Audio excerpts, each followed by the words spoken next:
J'ai chaud. J'ai mis quand même 1 heure avant de faire la vidéo pour préparer tout le truc. Non mais c'est dingue.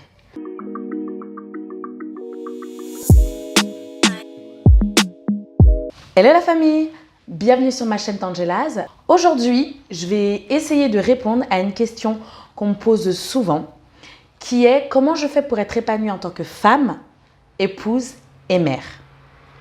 Je vais vous répondre à travers le livre Devenir de Michelle Obama. À tout de suite. Alors, j'ai beaucoup aimé ce livre, franchement, surtout comment elle l'a découpé. Elle l'a découpé en 3 parties. D'abord, devenir moi, devenir nous et devenir plus. Dans le devenir moi, elle parle en fait de son enfance, de ses bases, comment elle s'est construite, sa famille, là où est-ce qu'elle a grandi, tout ce qui l'a fait devenir en fait, ce sont ses bases. Ensuite, devenir nous. Effectivement, c'est la rencontre avec Monsieur Obama, Barack Obama. Elle raconte sa rencontre, ses galères, c'est la naissance de ses filles, et puis après dans le monde politique, etc. Et enfin, devenir plus, c'est là où elle raconte sa vie en tant que première dame et tout ce qui va se passer. Et en fait, par rapport à cette vidéo, je vais un peu parler de ça. Je vais faire un peu comme elle. Je vais d'abord expliquer, premièrement, comment être épanouie en tant que femme. Michelle Obama, tout au long de son enfance, en fait, elle a cherché à plaire à ses parents. Et donc, en tant que juriste, elle travaille en tant que juriste et puis avocate dans un grand cabinet.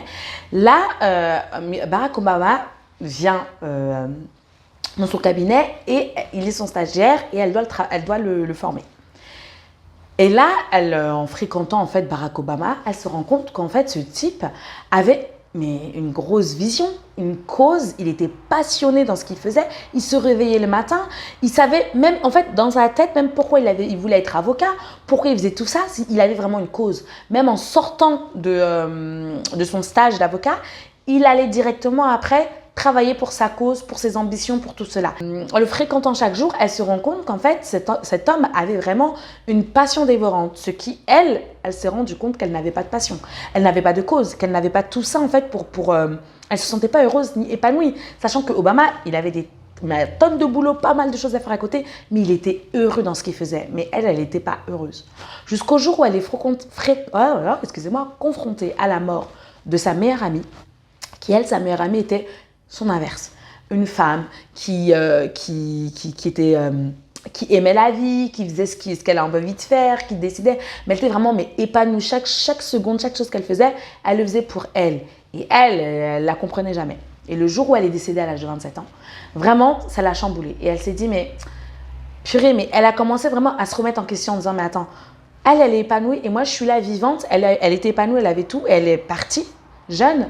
Et moi, je suis là vivante. Je ne suis pas heureuse dans ce que je fais en fait. Elle a commencé à se remettre en question.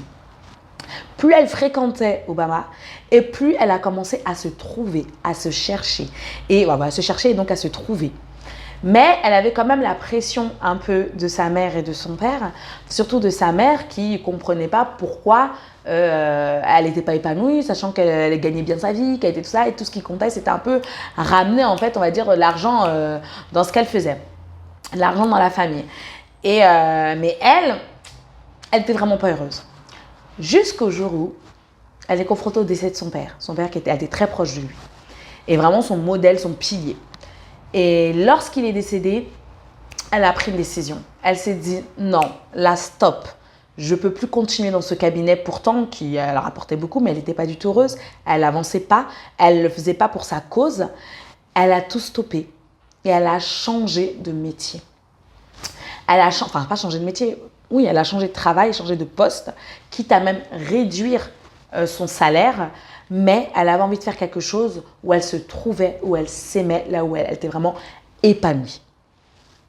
Effectivement, son salaire a diminué, mais elle a kiffé ce qu'elle faisait. Elle se réveillait le matin, elle voyait des vies transformées, elle voyait des jeunes changer, elle voyait des personnes se réveiller, se transformer. Donc vraiment, elle a commencé à kiffer ce qu'elle aimait, ce qu'elle faisait. Et elle était vraiment épanouie professionnellement, dans la famille où ils ont dû vraiment trouver une nouvelle organisation, de nouvelles bases parce que le papa n'était plus là. Donc vraiment, elle a retrouvé en fait une vie familiale aussi épanouie où elle était bien. Mais dans son couple aussi, elle était vraiment épanouie avec Barak qui chaque jour en fait, il rentrait dans une nouvelle aventure en fait avec lui. Elle était épanouie dans ça, mais elle n'était pas mariée. Et on voit, afin d'être épanouie en tant que femme, que vous devez vous chercher, puis vous trouver. C'est important. Vous devez trouver une vision, votre propre vision, qui vous fait vous réveiller le matin, vous bâtir en fait une... Tanguy dit souvent votre empire, c'est ça en fait. Vraiment bâtir quelque chose. Qu'est-ce que vous sentez fier de vous réveiller le matin, de partir, de sortir de la maison, de travailler, aller aider les autres. Vraiment, pourquoi, pour moi je dis souvent, pourquoi vous avez été créé, pourquoi vous êtes venu sur cette terre. On a tous un but sur cette terre. Mais maintenant en fait c'est ça, c'est de trouver quel est le but, pourquoi vous êtes sur cette terre. Et surtout, ne pas hésiter à réorganiser sa vie afin de te sentir bien avec tes valeurs, en phase avec qui tu es. Et là, vraiment, Michelle Obama, quand vous lisez la première partie, quand vous lisez le livre, vous allez voir que en tant que femme, ça y est, elle s'est trouvée. Elle a trouvé ce qu'elle avait envie de faire. Elle a trouvé ce qu'elle aimait. Elle a été épanouie. Mais maintenant, il lui manquait quoi? Être une femme, enfin, être une épouse. Elle a envie de se marier parce qu'elle avait trouvé l'homme parfait qui lui correspondait. Maintenant, il fallait qu'elle trouve, qu'elle soit une épouse. Finalement, ils se sont mariés. Donc, au bout de 2 ans de relation, ils se sont mariés. 1 an et demi ou 2 ans, je ne sais plus trop. Mais en tout cas, ils se sont mariés. Et il faut savoir que là, elle a dû faire face, donc c'était très amoureux, pas de souci. Mais elle a dû faire face à un mari qui avait 3 boulots. Je m'explique. Il était écrivain parce que oui, Barak a écrit des livres. En plus de ça, il était enseignant dans une fac. Et en plus de ça, il se battait pour ses causes dans le quartier.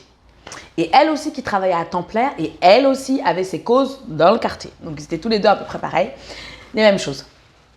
Mais ce qui a vraiment en fait, quand on lit le livre, on voit vraiment que ça lui a fait mal. C'est vraiment très peu de temps après la lune de miel, où on est en lune de miel, tout ça. Barak devait partir sur une île, dans le cas d'un autre pays, parce qu'il était en retard par rapport à son livre, pour pouvoir terminer son livre.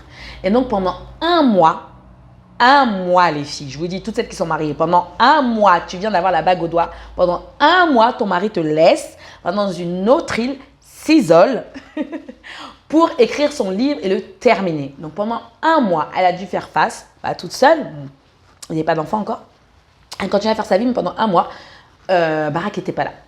En plus de cela, quand il est revenu, du coup, elle avait toujours ses boulots, lui aussi, mais il devait aussi faire la promotion de ses livres. Donc, du coup, il était beaucoup dehors, à l'extérieur, faire sa promotion, aller un peu partout pour faire la promotion de son livre. Et après ça, Barak aussi avait trouvé comment ça puis rentrer dans la vie politique. Donc, du coup, avec tous ces petits boulots-là, plus en même temps, il rentre dans la vie politique. En même temps, ils avaient du mal en fait à créer une routine, à créer quelque chose ensemble. Mais il faut savoir que malgré cela, ils arrivaient à trouver ce temps-là, tous les vendredis, ça a été leur rituel, même avant de se marier. Ils avaient ce rituel-là ensemble. Tous les vendredis, ils allaient dans le même restaurant, un restaurant qu'ils aimaient beaucoup. Ils commandaient le même plat, un plat qu'ils aimaient beaucoup. Et ils commençaient à faire en fait leur week-end comme ça, vendredi soir, à aller là. Et donc, même après le travail, même après tout ce qu'ils ont fait, ils ont continué à faire ce rituel-là. Donc, même quand Barak partait pendant la semaine, il rentrait le jeudi soir ou même le vendredi même des fois pour absolument ne pas manquer ce rendez-vous. C'était un peu leur cocon, leur bulle, moyen de se retrouver là où ils pouvaient se ressourcer. Donc, tous les vendredis, c'était un peu c'était leur bulle. Et elle, Michelle, qui est une femme très organisée, elle avait besoin de ses repères pour pouvoir avancer. Et du coup, ça la rassurait d'avoir ce petit cocon-là, ce petit repère-là. C'était un peu compliqué pour elle parce qu'elle se sentait abandonnée. Parce qu'elle était en fait toute seule pendant que lui, la semaine, était à l'extérieur. Elle ne pouvait plus, même s'il s'appelait tous les soirs, mais elle ne pouvait plus être avec Barak, être tous les deux, enlacés, tout ça. Donc, elle se sentait un peu abandonnée de ce côté, en fait, épouse. Et Sachant que elle a toujours vécu entourée. Elle a toujours été, là, sa famille très entourée, toujours avec sa famille, toujours son frère, sa mère, son père, ses oncles, ses tantes. Vraiment toujours très, très ce cocon-là, donc toujours avec quelqu'un.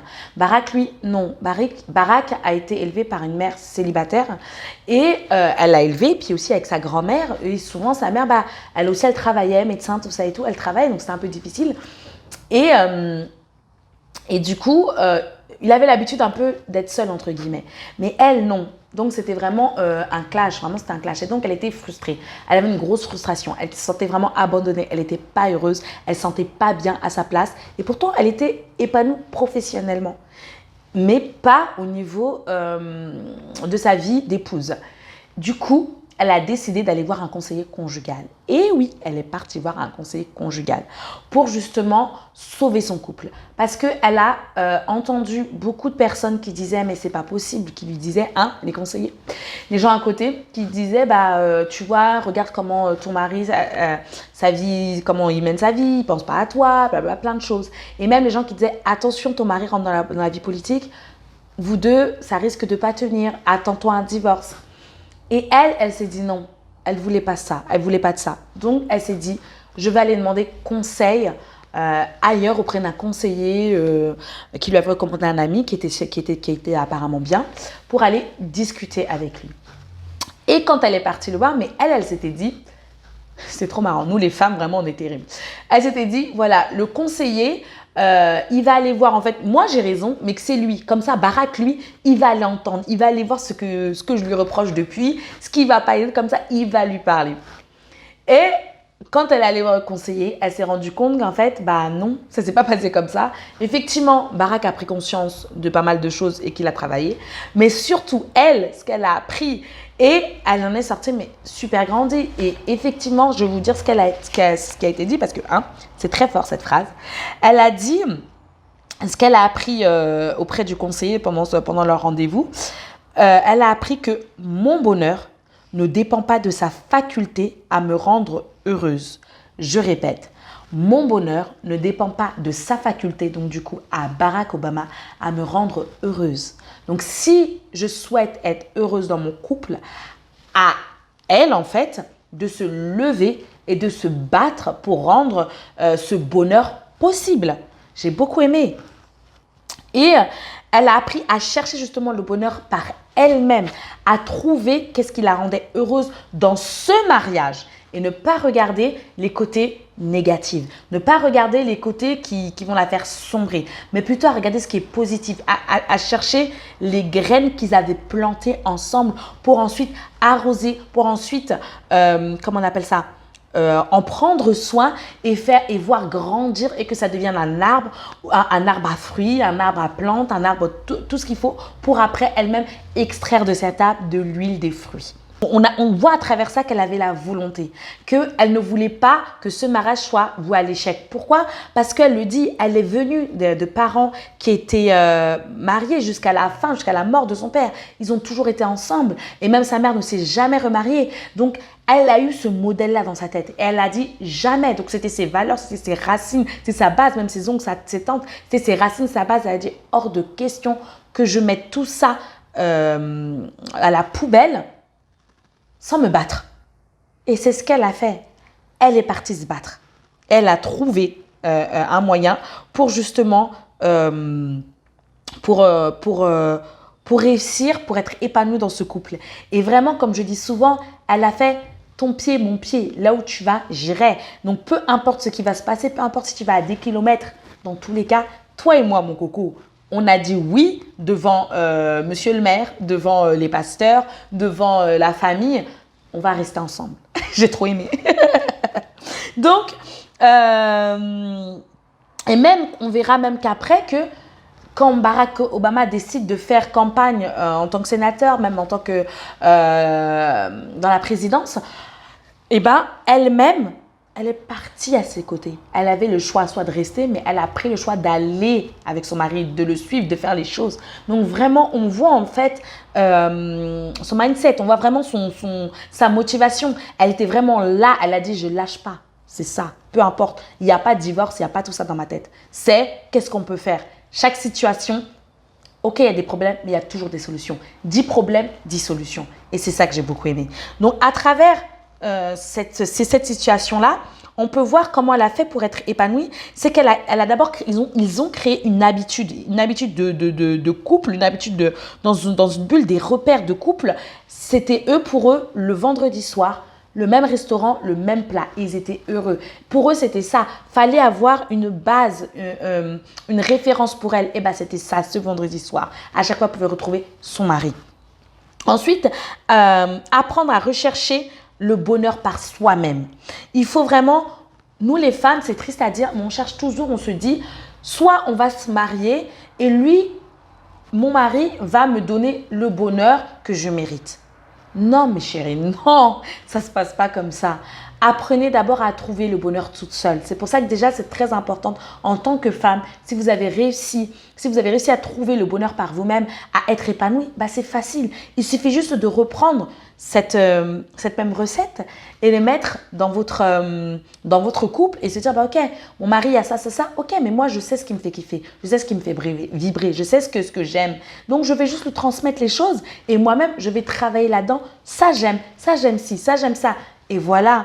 Parfois, il y en a même quand le mari n'est plus là ou quand le mari part à un séminaire ou travaille ou va à ses occupations qui peut prendre 1 semaine, 2 semaines, eh ben, elle ne sait plus quoi faire. La femme, elle est là, elle ne sait plus quoi faire. Mais qu'est-ce qui se passe? Non. Si toi, tu es heureuse, si toi, tu as trouvé ton bonheur, forcément, tu vas le trouver dans ton couple et tu vas être épanouie. Ensuite, apprendre, et c'est ça vraiment que j'ai envie de dire, apprendre à se contenter de ce qu'on a. C'est trop important. Il ne faut pas regarder, souvent les femmes, quand on n'a pas quelque chose ou quand dans notre couple ça va pas bien, on a tendance à aller regarder la vie des autres. Ah bah regarde, t'as vu dans le couple d'un tel, eux ils sont heureux, hein. Pourquoi t'es pas comme ça? Pourquoi c'est ceci, là? Non, tu ne sais pas ce qui se traverse dans leur couple. Peut-être que de façade ça va bien, mais on ne sait pas ce qui se passe. Ou même ça se trouve que ça se passe très bien, mais ils ont fait ce qu'il fallait pour que ça aille mieux.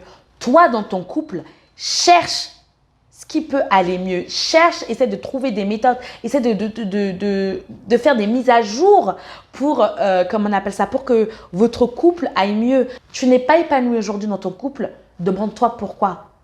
Fais des mises à jour. Qu'est-ce qui se passe? Analyse, prends le temps, essaie d'aller voir justement quelqu'un à l'extérieur. Pour elle, Michelle Obama, elle est partie chercher un conseiller conjugal. Si tu ne veux pas les conseillers conjugaux, va voir quelqu'un d'autre. Je ne sais pas, ça peut être des conseillers conjugaux.